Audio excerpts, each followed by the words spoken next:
യഹോവ അബ്രാമിനോട് അരുളി ചെയ്തതെന്നാൽ, നീ നിന്റെ ദേശത്തെയും നിന്റെ ചാർച്ചക്കാരെയും നിന്റെ പിതൃഭവനത്തെയും വിട്ട് പുറപ്പെട്ട് ഞാൻ നിന്നെ കാണിപ്പാനിരിക്കുന്ന ദേശത്തേക്ക് പോകാം. ഞാൻ നിന്നെ വലിയൊരു ജാതിയാക്കും. ഞാൻ നിന്നെ അനുഗ്രഹിച്ച് നിന്റെ പേർ വലുതാക്കും. നീ ഒരു അനുഗ്രഹമായിരിക്കും.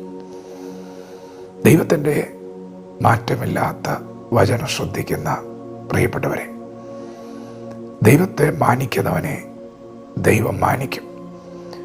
നീ ദൈവവചനത്തെ ഉയർത്തിയാൽ ദൈവം നിന്നെ ഉയർത്തും. വചനത്തോട് അനുസരണം കാണിച്ചാൽ അവിടെ ദൈവാനുഗ്രഹമുണ്ട്. ദൈവം അബ്രാമിനോട് പറഞ്ഞു, പുറപ്പെടുക, നിന്റെ ദേശത്തെ ചാർച്ചക്കാരെ പിതൃഭവനത്തെ വിട്ട് പുറപ്പെടുക.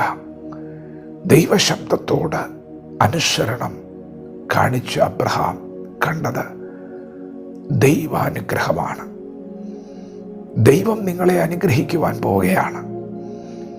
ദൈവം നിങ്ങളോട് അരുളി ചെയ്യുന്ന വചനത്തോട് നിങ്ങൾ പ്രതികരിച്ചാൽ, വചനപ്രകാരം ചുവടുകൾ വെച്ചാൽ, ദൈവം നിങ്ങളെ നിശ്ചയമായും അനുഗ്രഹിക്കും. യേശു കർത്താവ് തന്നെ അനുഗമിച്ച തൻ്റെ ശിഷ്യരോട് പറഞ്ഞു, പോകുവിൻ. യേശു കർത്താവ് അവരോട് പോകാൻ പറഞ്ഞു. എന്തിനാണ്? സ്വർഗത്തിലും ഭൂമിയിലും സകല അധികാരവും എനിക്ക് നൽകപ്പെട്ടിരിക്കുന്നു. നിങ്ങൾ പുറപ്പെടുവിൻ. നിങ്ങൾ ലോകം മുഴുവനും കടന്നുപോയി സുവിശേഷം പങ്കുവയ്ക്കുവിൻ. വിശ്വസിക്കുന്നവരെ പിതാവിൻ്റെയും പുത്രൻ്റെയും പരിശുദ്ധാത്മാവിൻ്റെയും നാമത്തിൽ സ്നാനം കഴിപ്പിക്കുവിൻ. ഞാൻ നിങ്ങളോട് കൽപ്പിച്ചതൊക്കെയും ഉപദേശിക്കുവിൻ. അവരെ ശിഷ്യരാക്കുവിൻ. പ്രിയപ്പെട്ടവരെ, ഇത് ദൈവത്തിൻ്റെ വചനമാണ്, ദൈവത്തിൻ്റെ കൽപ്പനയാണ്. പുറപ്പെടുവിൻ എന്നാണ് ഇന്ന് പകൽ ദൈവം നമ്മോട് പറയുന്നത്. എന്തിനു വേണ്ടി പുറപ്പെടണം? പോകുവിൻ എന്നാണ് യേശു ശിഷ്യരോട് പറഞ്ഞത്. എങ്ങോട്ടാണ് പോകേണ്ടത്? താൻ കടന്നു ചെല്ലുവാനുള്ള പട്ടണങ്ങളിലേക്ക്, ഗ്രാമങ്ങളിലേക്ക് യേശു അവരെ അയച്ചു. നിങ്ങൾ ഭവനങ്ങൾ തോറും കയറിയിറങ്ങി സുവിശേഷം പങ്കുവയ്ക്കുവിൻ. പ്രിയപ്പെട്ടവരെ, നിങ്ങളുടെ ദേശം വിടുവിക്കപ്പെടുവാനുള്ള വാക്ക് ദൈവം നിങ്ങളുടെ നാവിൽ തന്നിരിക്കുകയാണ്. യേശുക്രിസ്തു പാപികളെ രക്ഷിക്കുന്നു. യേശുക്രിസ്തു രോഗികളെ സൗഖ്യമാക്കുന്നു. യേശുക്രിസ്തു വിടുവിക്കുന്ന ദൈവമാണ്. യേശുക്രിസ്തു രക്ഷകനാണ്, സമാധാനം നൽകുന്ന ദൈവമാണ്.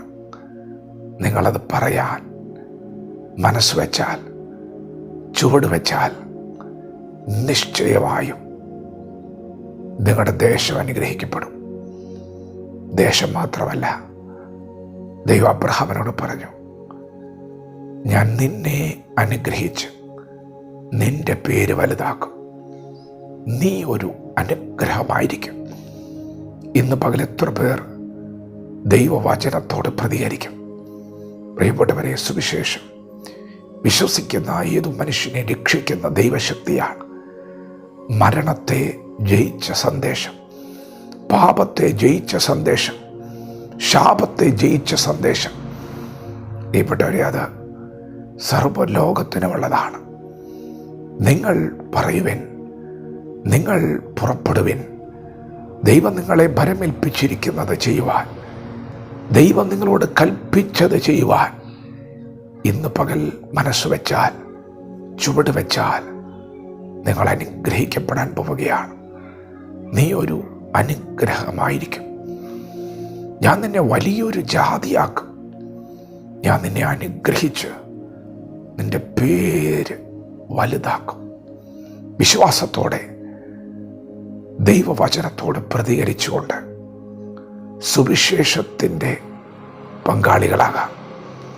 ദൈവം നമ്മെ ഓരോരുത്തരെയും പകൽ അനുഗ്രഹിക്കുമാറാകട്ടെ. ആമേൻ.